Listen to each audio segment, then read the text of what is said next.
Morning, girls.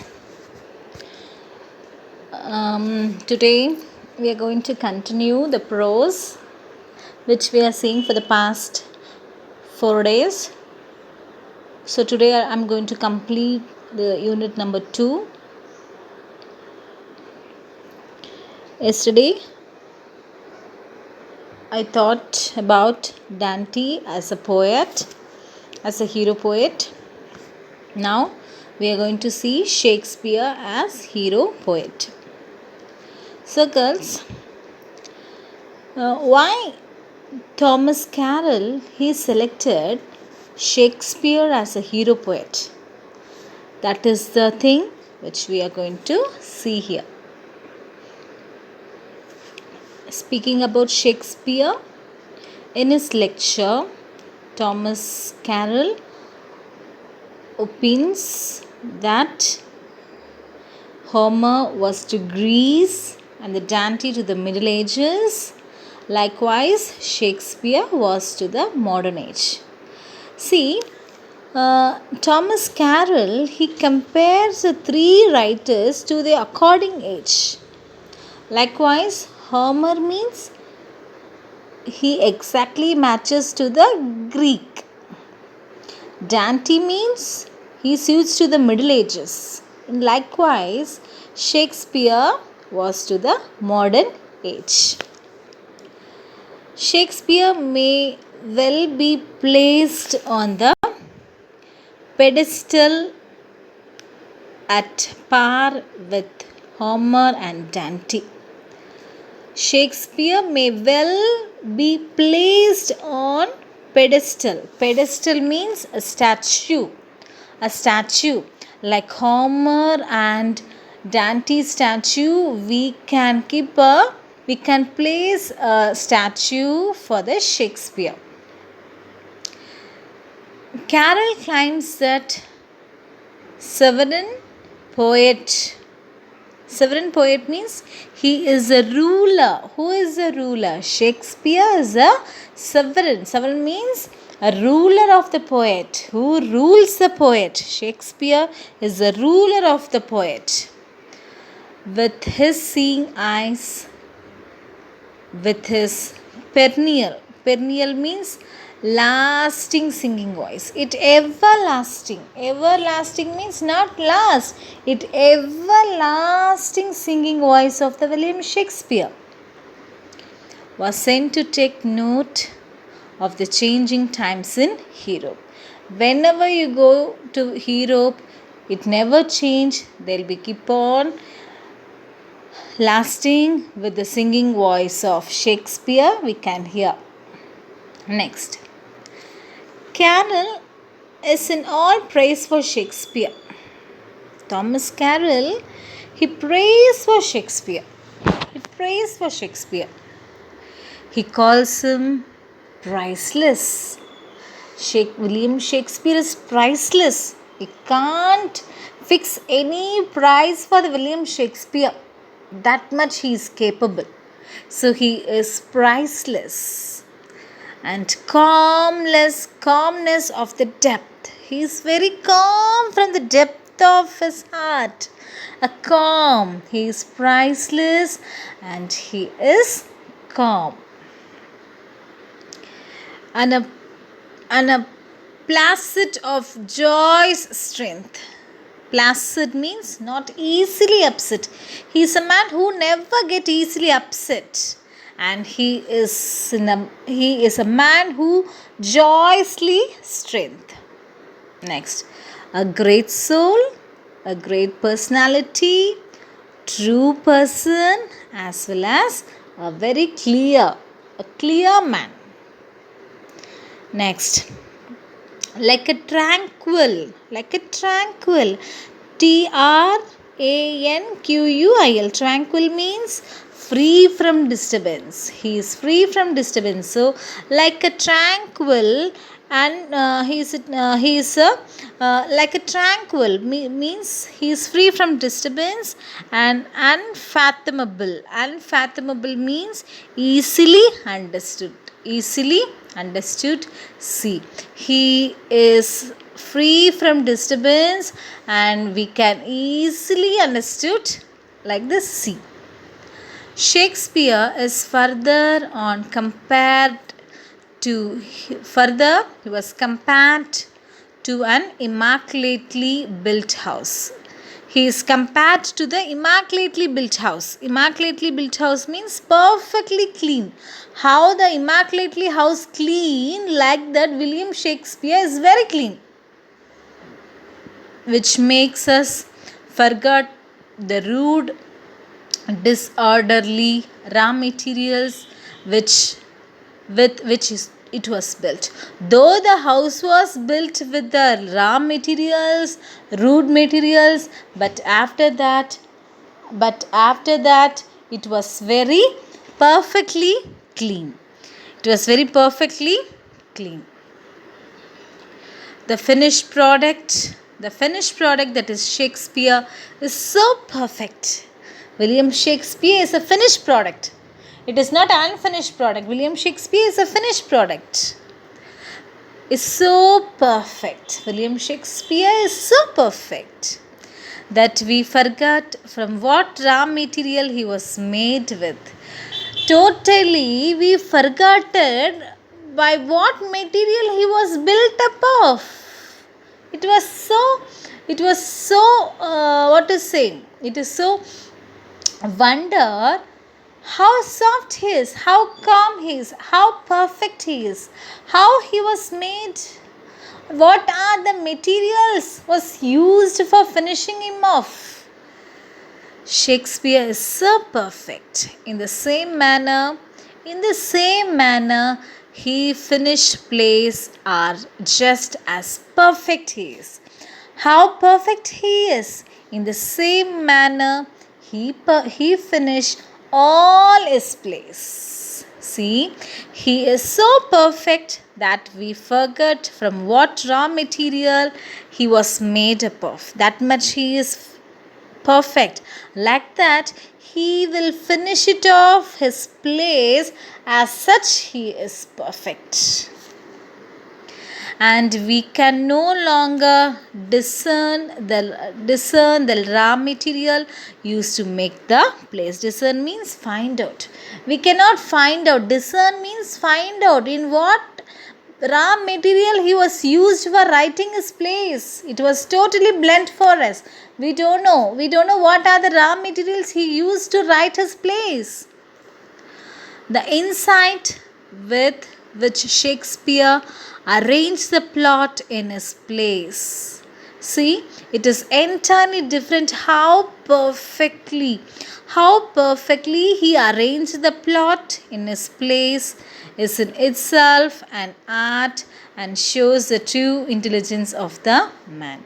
So by the plot arrangement of the plays, it shows his intelligence of the man. It shows his talent. It shows his sharpness. So here I can say that William Shakespeare is so perfect and his plays are so perfect as he is. Next. Carroll asserts that even the scientific works of the intellect of Francis Bacon is earthly and secondly in comparison to Shakespeare. Even the works of St. Francis Bacon earthly compares with the works of William Shakespeare. It was secondary.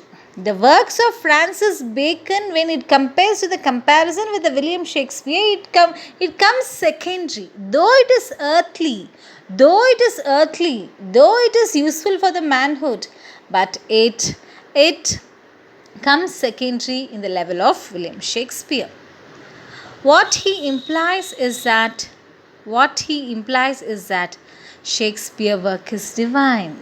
Shakespeare work is divine, spiritual, true, appreciable. That is, Shakespeare's work is divine. If anyone in the modern times can be compared to Shakespeare, anyone in the modern times can be compared with Shakespeare. Carroll believes that only the German poet is somewhat comparable to the English bard. The Goethe is a only German poet can comparable to the English bard. B-A-R-D. Bard means a poet. Only the German poet can compare to the English bard, English poet. So girls, very clearly Thomas Carroll he describes about William Shakespeare, how come he is, what are the raw materials was used to finish off the character of the William Shakespeare. That and all, he was praisable, he was appreciated, he was praised by the Thomas Carroll. Next, Carroll further draws attention to Shakespeare's skills. He draws attention to the Shakespeare skills at amalgamating. Amalgamating means combining the intellectual and moral nature of man. He combines the nature of man with the intellectual. He does this so perfectly. In his work that there is always continuity in nature. See, in the works of William Shakespeare, there is a continuity in nature. There is a nature in the works of William Shakespeare. He calls Shakespeare the greatest intellect that the world has ever seen. He is the greatest intellect. He is the greatest intellect that the world has ever seen. He stands intellect and he is separate. He is something unique. We never seen such a character. So Carroll terms this as the unconscious intellect. So Thomas Carroll, he compares the work of William Shakespeare as unconscious intellect. Unconscious, without knowing any consciously, he was intellect. And also claims that there is more virtue in Shakespeare. There is more virtue. He is more talented. He is more sharp that he is even aware of. And even he aware of. Carroll believes Shakespeare art is not artifice. Shakespeare art is not artifice. It's not artificial, but something that grows from the depth of nature. There is no artifice in the work of William Shakespeare. It grows from the depth of nature. It comes out from the depth of nature. Despite knowing the poet so well, we don't know how much about his life, sorrows and struggle. We know only about William Shakespeare, about his writing, about his perfectness, about his calmness, how he molds the plays. We know only that much of William Shakespeare, but really we don't know what are the sorrows, struggles he faced in his life. It bewilders. Bewilders means the cause. Bewilders, cause. That may be his sorrows and struggles may be the cause. His struggles and sorrows are the cause how a man can delineate as a human being. So he described, delineate means describe. He describes a Hamlet, a Coriolanus, a Macbeth, and so many suffering hearts. So these are the suffering plays of William Shakespeare. This brings out how much he suffered in his life. So he brings out his place in this suffering heroic order. Suffering heroic heart. If his own heroic heart had never suffered. See, he never suffered like that, but he brings out his place in that suffering. At the same time, all of this is just posted. Juxtapose means a place is a place with overflowing love and laughter. But even though his life are sorrow and struggle, we can see overflow of love and laughter in the place of William Shakespeare. In the place of William Shakespeare, not only we can see the sorrow or suffering heroic heart, even though we can see a true love and the laughter of the place. Nonetheless, he has a fortitude. Fortitude means courage in pain.